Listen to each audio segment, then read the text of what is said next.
মিরপুরে বিআরটিএর আঞ্চলিক কার্যালয়ে অগ্নিসংযোগ ও ভাঙচুর করে নাশকতাকারীরা। সেখানকার ক্ষত চিহ্ন ঘুরে দেখেছেন সহকর্মী আরিফিন শাকিল। বিভিন্ন স্থাপনার যে হামলা হয়েছে গত কয়েকদিনের আন্দোলনের নামে, সেই হামলার অন্যতম সবচেয়ে বেশি ক্ষত এই বিআরটি কার্যালয়। বিআরটি কার্যালয়ের চারপাশে আসলে ভাঙচুর করা হয়েছে, বিভিন্ন কয়েকটি গাড়ি পুড়িয়ে দেওয়া হয়েছে, তার মধ্যে এটি একটি।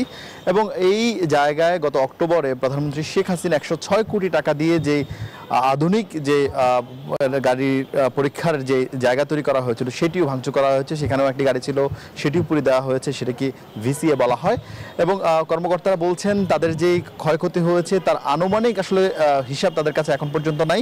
এই ক্ষয়ক্ষতির হিসাব নিরূপণের জন্য তারা একটি 5 সদস্যের কমিটি করেছেন, সেই কমিটি এরই মধ্যে কাজ শুরু করেছে।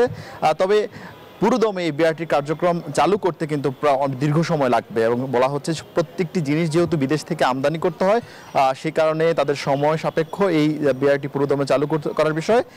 এছাড়া ম্যানুয়ালি অর্থাৎ আগের নিয়মে যে কয়েকটি কাজ বা যে কয়েকটি সেবা দেওয়ার তাদের পক্ষে সম্ভব হবে সেটিও শুরু করতে প্রায় 2 মাসের বেশি সময় লাগতে পারে।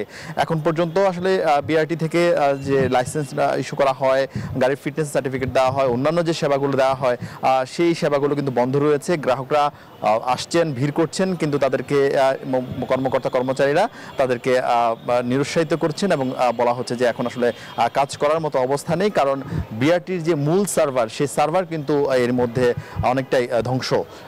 ফলে সেটি উদ্ধার না করা পর্যন্ত আসলে কার্যক্রম শুরু করা যাচ্ছে না।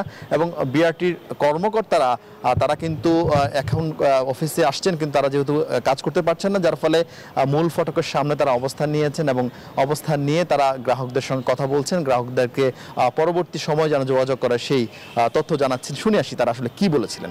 এখানে বসার জায়গাগুলো এমনভাবে ক্ষতিগ্রস্ত হয়েছে, বসার জায়গা নেই। তার প্রেক্ষিতে এছাড়াও আমাদের বিআরটির সদর কার্যালয়ে সার্ভাররুমও ক্ষতিগ্রস্ত হয়েছে, যার জন্য আমরা এখানে বসে আপাতত অফিস করতেছি। তবে আমাদের কর্তৃপক্ষের নির্দেশ না আসা পর্যন্ত আমরা এখানে বসে অফিস করব, কারণ আমাদের অফিস রুম এবং সার্ভার রুম ক্ষতিগ্রস্ত হয়েছে অগ্নিসংযোগের কারণে। আমরা BRT deputy director engineer Rafiqul ইসলামের সঙ্গে কথা বলছিলাম। তিনি বলছিলেন এই যেই ধ্বংসযোগ্য হয়েছে বিআরটিতে, সেই বিআরটি ইতিহাসে কখনো এর আগে এরকম ধ্বংসযোগ্য হয়নি। ফলে এই ধ্বংসযোগ্য মেরামত করে আসলে ঠিক কতটা আগের নিয়মে বা আগের যে গতিতে সেবা দেওয়া সম্ভব হয়েছিল সেটা কতটা দিতে পারেন তারা আসলে নিশ্চিত নয়। তিনিও গণমাধ্যমের সঙ্গে কথা বলেছেন। এই যন্ত্রপাতি বেশিরভাগই আমাদের দেশের বাইরে থেকে নিয়ে আসা হয়েছিল এবং এই কারিগরি সহযোগিতাও তাদের কাছ থেকে নিয়েছে। আমাদের এক্সপার্ট টিম আছে, তো সেখান থেকে এই কাস্টমাইজ ডিভাইসগুলো তৈরি করে আনার জন্য সময় প্রয়োজন। এখন আমরা তাৎক্ষণিকভাবে বলতে পারবো না কত সময় লাগবে, তো সময়ের প্রয়োজন, ব্যাপক সময় লাগবে।